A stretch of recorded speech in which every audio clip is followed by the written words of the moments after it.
Aujourd'hui, on va faire un exercice qui concerne les fonctions exponentielles. Donc, pour l'exercice, on a deux parties, la partie 1 et la partie 2. Donc, on commence par la partie 1, exercice.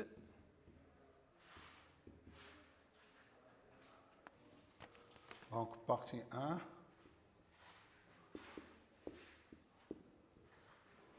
Donc, on considère la fonction j de x. Donc, la fonction j de x égale à l'expo de x moins x. Quel que soit x appartient à R. Donc, la première question, c'est de calculer g' de x.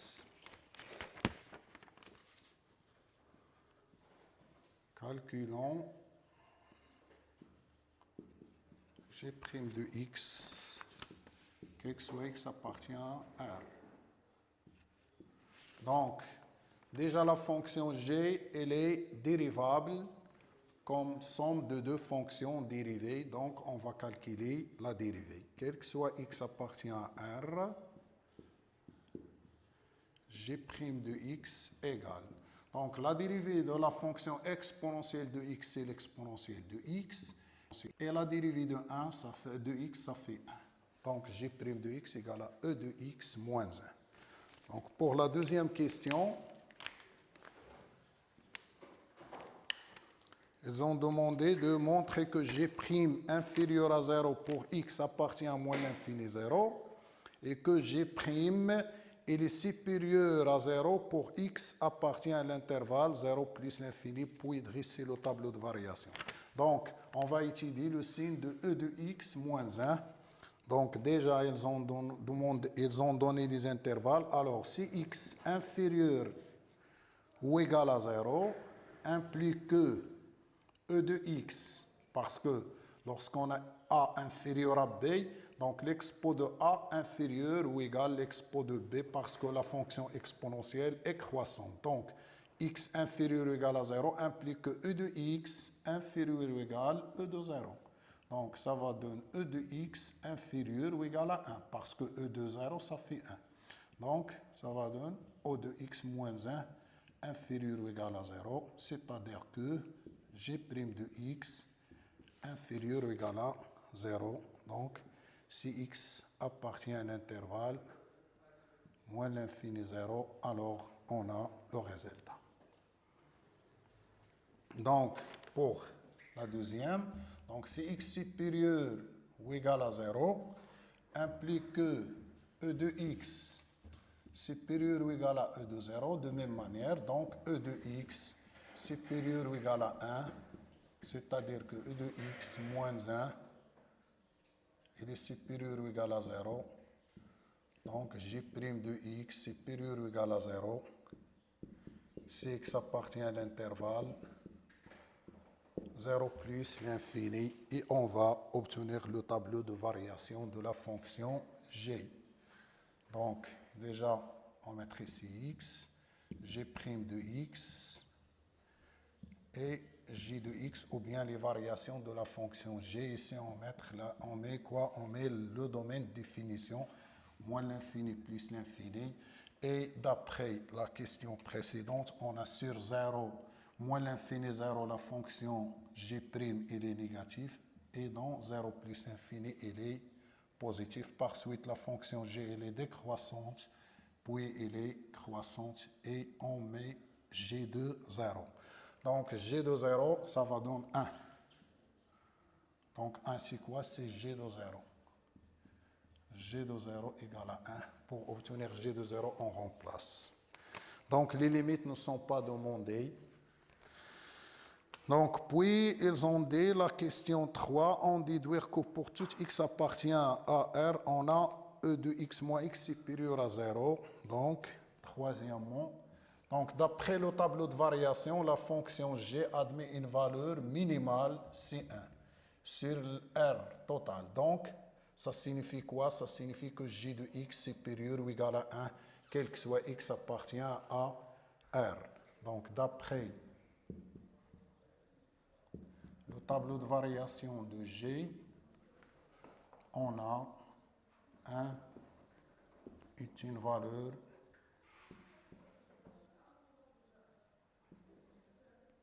minimale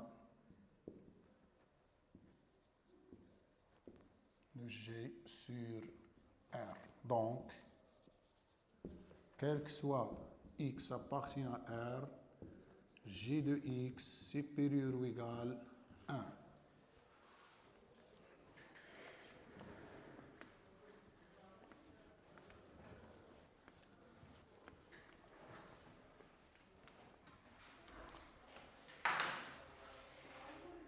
Donc, ce qui implique quoi? Que E de x moins x supérieur ou égal à 1 qui est supérieur à 0. Et ça, c'est vrai quel que soit x dans R. Conclusion, quel que soit x dans R, E de x moins x supérieur strictement de 0. Donc, la partie 2,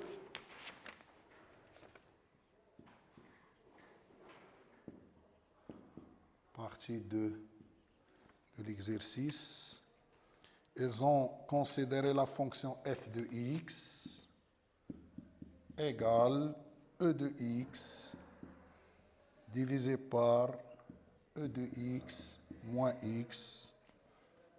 Donc, la fonction définisseur. Ils ont demandé de montrer que le domaine de définition de la fonction f égale à R. Donc, x appartient à d de f. Le domaine de définition équivalent que x appartient à R et e de x moins x différent de 0. Donc, parce qu'on a une fraction, donc il faut que le dénominateur soit non nul. Donc, il faut que x moins e de x moins x soit non nul. Et déjà, d'après la question 3, d'après 3, partie 1, on a e de x moins x supérieur à 0, quel que soit x dans R. Donc, e de x moins x différent à 0, quel que soit x dans appartient, quel que soit x appartient à R. Conclusion, d de f égale à R. Voilà. Donc, pour la question 2a,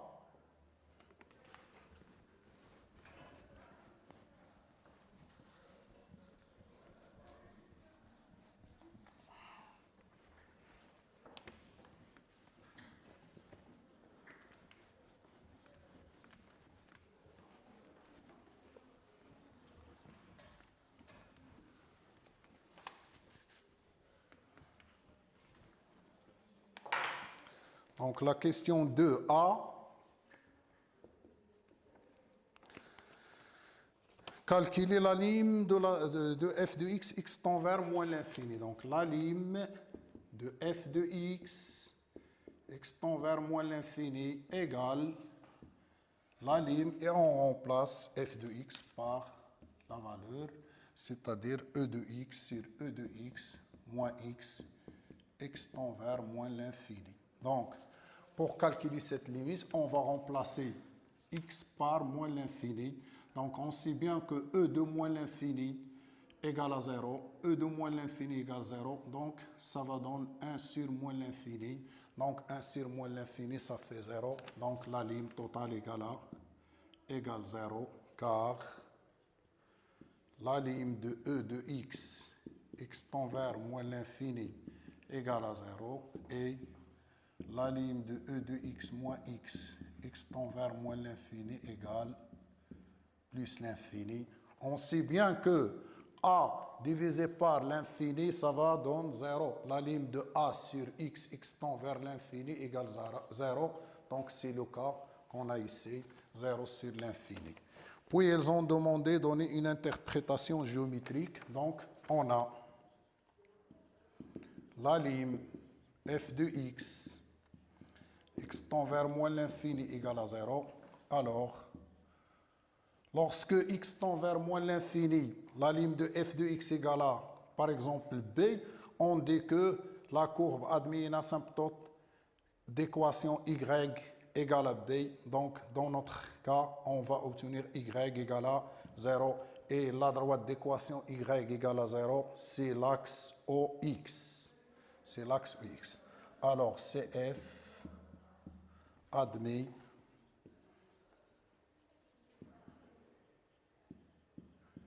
une asymptote l'axe OX au voisinage de moins l'infini.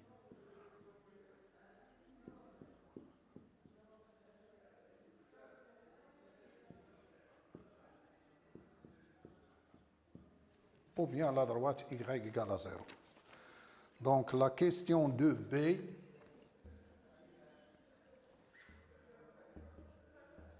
ils ont demandé de calculer la limite de f de x tend vers plus l'infini. La limite de f de x tend vers plus l'infini égale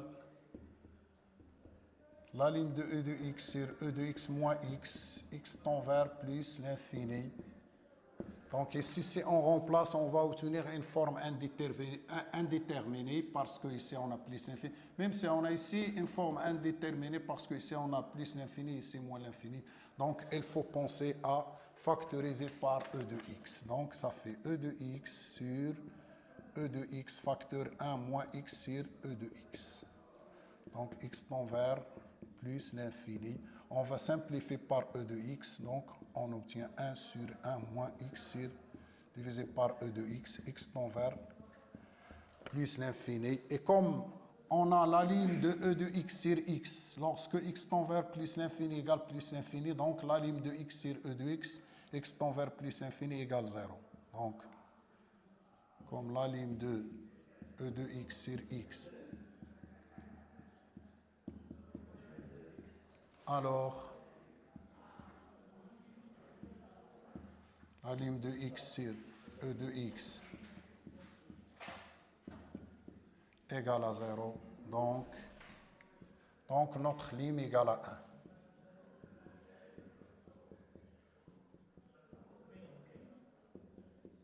1. Et voilà. Donc la limite de f de x tend vers plus l'infini égale à 1.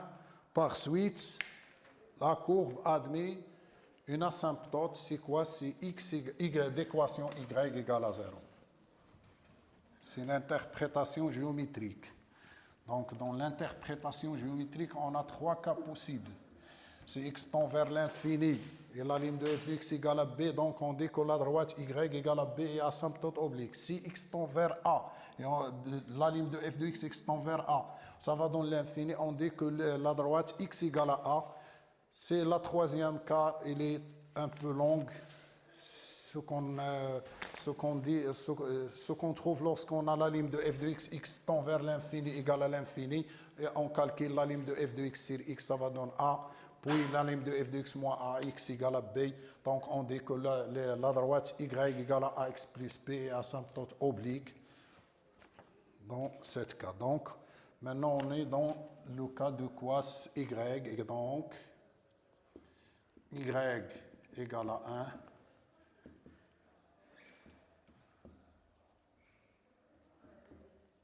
C'est une asymptote de CF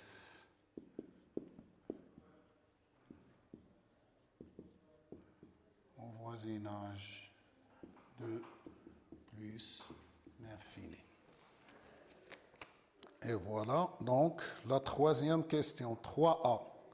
3A,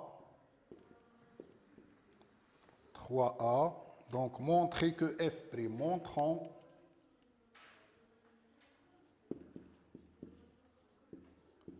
f' de x égale, montrer que f' de x égale 1 moins x facteur e de x divisé par e de x moins x le tout carré. Ça c'est vrai que x ou x appartient à R. Donc déjà la fonction f, elle est dérivable. C'est la quotient de deux fonctions dérivées. Dérivable, donc elle est dérivable. Donc f' de x, on va utiliser la formule de u sur v.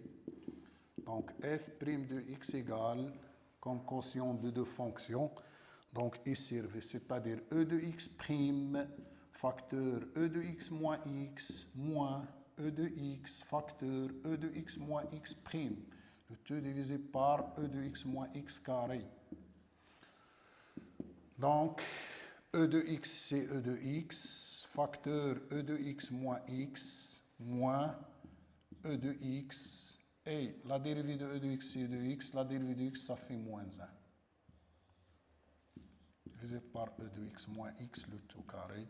Donc, on va développer, on va simplifier, donc ça va donner o de x carré, moins x e de x, moins e de x carré, plus e de x. Donc, on va simplifier et on obtenir le résultat demandé.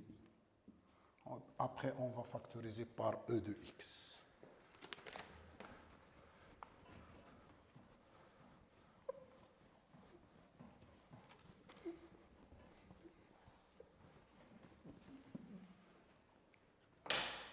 Donc, on va factoriser par e de x. Donc, f' de x égale, on va factoriser par e de x, ça va donner 1 moins x, e de x moins x, le tout carré. Donc, c'est bon. Ça, c'est vrai quel que soit x dans R. Toujours, il faut signaler l'ensemble dans lequel x il appartient. Donc, x dans R. Puis la question 3b. Donc, la question 3b, étudier le signe de f' de x, puis dresser le tableau de variation. Donc, déjà, on a, pour étudier le signe de f' de x, on a e de x toujours il est positif, e de x moins x carré toujours il est positif, donc le signe de f' de x est le signe de 1 moins de x. Donc, comme e de x sur e de x moins x carré supérieur à 0, quel que soit x dans R, alors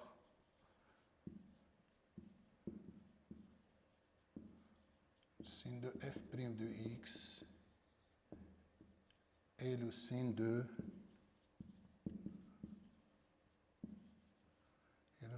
1 moins x sur R. Donc 1 moins x, il s'annule 1, et par suite, on a le signe de 1 moins x moins l'infini plus l'infini, il s'annule en 1. Donc, devant 1, on a le signe de A, c'est moins. Ici, c'est le signe contraire. Et par suite, on a le tableau de variation de la fonction f. On va tracer le tableau ici. X moins l'infini plus l'infini, 1, f' de x, 0, moins, plus, f de x. Donc la fonction, elle est croissante, puis elle est décroissante. Donc, pour les limes, on a la lime lorsque x tend vers moins l'infini, ça fait 0. Ou la lime lorsque x tend vers plus l'infini, ça fait 1. Et ici, on va calculer l'image de 1. Donc, ça fait e sur e moins 1. E sur e moins 1. Voilà, c'est ça le tableau de variation. Donc, puis on a la question 3c.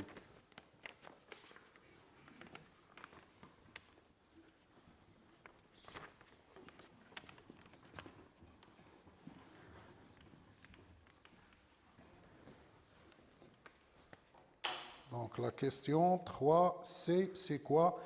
C'est donner une équation de la tangente. Donc l'équation de la tangente, 3c, on sait bien que l'équation de la tangente, il est de la forme y égale f' de x0, facteur x moins x0 plus f de x0.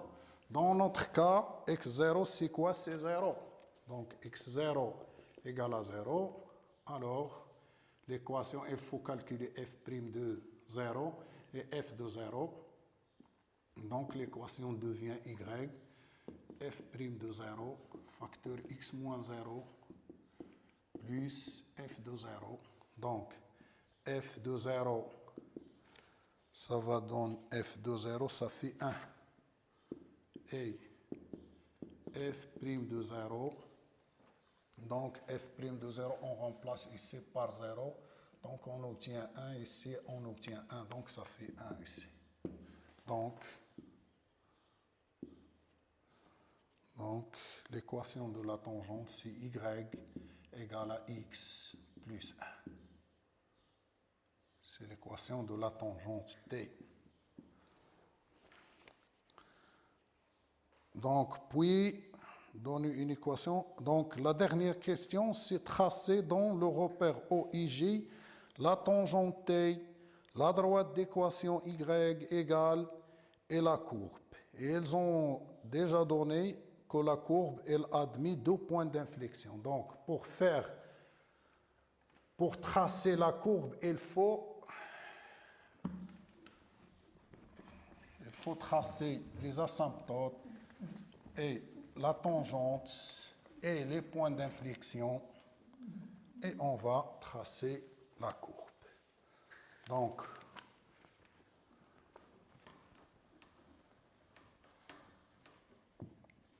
Donc l'équation de la tangente, c'est y égale à x plus 1. Et on a 2 asymptotes, c'est y égale à 0. Ce sont les asymptotes. Donc y égale à 0 et y égale à 1. Et on a dans le point 1, f de 1. Donc déjà, ils ont donné f de 1 à peu près égal à 1,6. Donc, on va tracer un repère.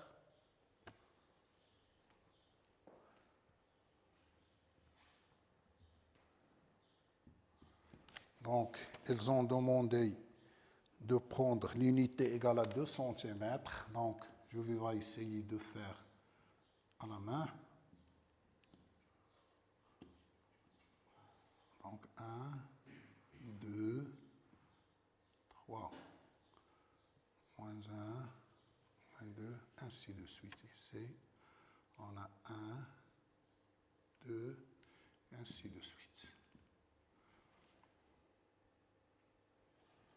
Donc, c'est l'unité, c'est I, c'est G, c'est on met X, Y, et on pose O. Donc, voilà. Si ça fait 1. Si ça fait 1. Donc, pour commencer, on trace la droite y égale à 0, c'est une asymptote. Donc, y égale à 0, c'est une asymptote au voisinage de moins l'infini. Toujours pour tracer la courbe, il faut garder le tableau de variation et les asymptotes et les tangentes. Donc, lorsque x tend vers moins l'infini, l'image c'est 0. Donc, c'est-à-dire que la droite, l'axe des abscisses, est une asymptote. Voilà. Voilà y égale à 0. On le trace seulement au voisinage de moins l'infini. Et on a dans le point 0, c'est la tangente au point 0, 1. Donc 0, c'est l'image d'IL 1. Donc pour tracer la tangente, on a 2 manières. Soit on prend le point 0, 1 et un autre point, c'est-à-dire on remplace x, on obtient y et on trace le point. Ou bien on va au point 0, 1 et on décale par 1 et 1. Pourquoi? Parce que le coefficient directeur est égal à 1. Donc ça fait 1, 1. Ou bien on met un autre point, on remplace x par 1, on obtient 2. C'est l'autre point. Et voilà notre tangente, elle est comme ça. Donc on trace notre tangente au voisinage de 0. Puis on a au point 1 f de 1, c'est une valeur maximale. La dérivée, elle s'annule, donc la courbe, elle admet au point 1, f de 1, elle admet quoi? Elle admet une tangente qui est parallèle à l'axe des abscisses parce que la dérivée, elle s'annule. Donc, 1, ils ont donné une valeur approchée pour l'image de 1, ça fait 1,6. À peu près, c'est ici qu'on va trouver l'image. Donc ici, on a une tangente qui est parallèle à quoi? Parallèle à l'axe des abscisses. Pourquoi? Parce que la dérivée, elle s'annule. Et après, au voisinage de plus l'infini, on a quoi?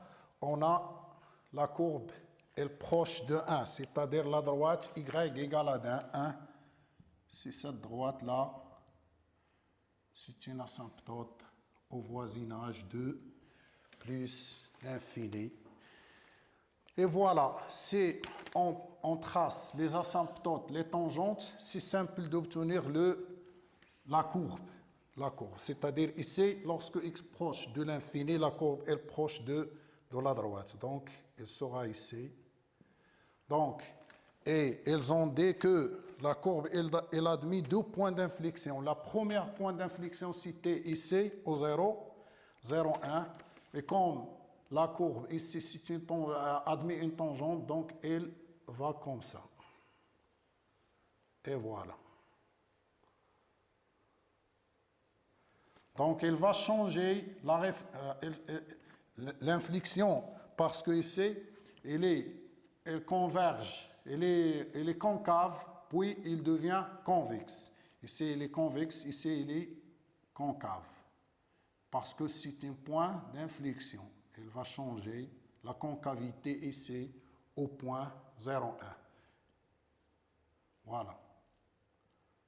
Elle va comme ça. Ici, c'est un point, c'est une valeur maximale. Donc, la courbe, elle devient comme ça. Après, la courbe, elle a un autre point d'inflexion qui son abscisse, il est compris entre 1,5 et 2. Donc 2, voilà 1,5, voilà, on peut mettre K ici, c'est l'abscisse de K, XK. Donc le point K sera par exemple ici. Donc la courbe sera comme ça. Très bien. Et ici, elle va changer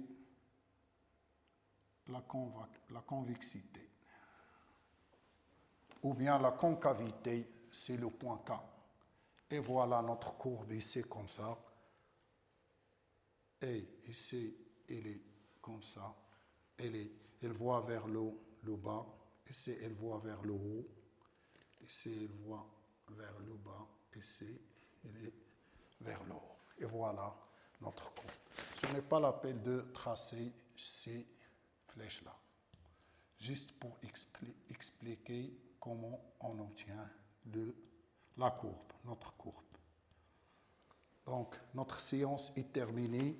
Bon courage et à une autre séance, Inch'Allah.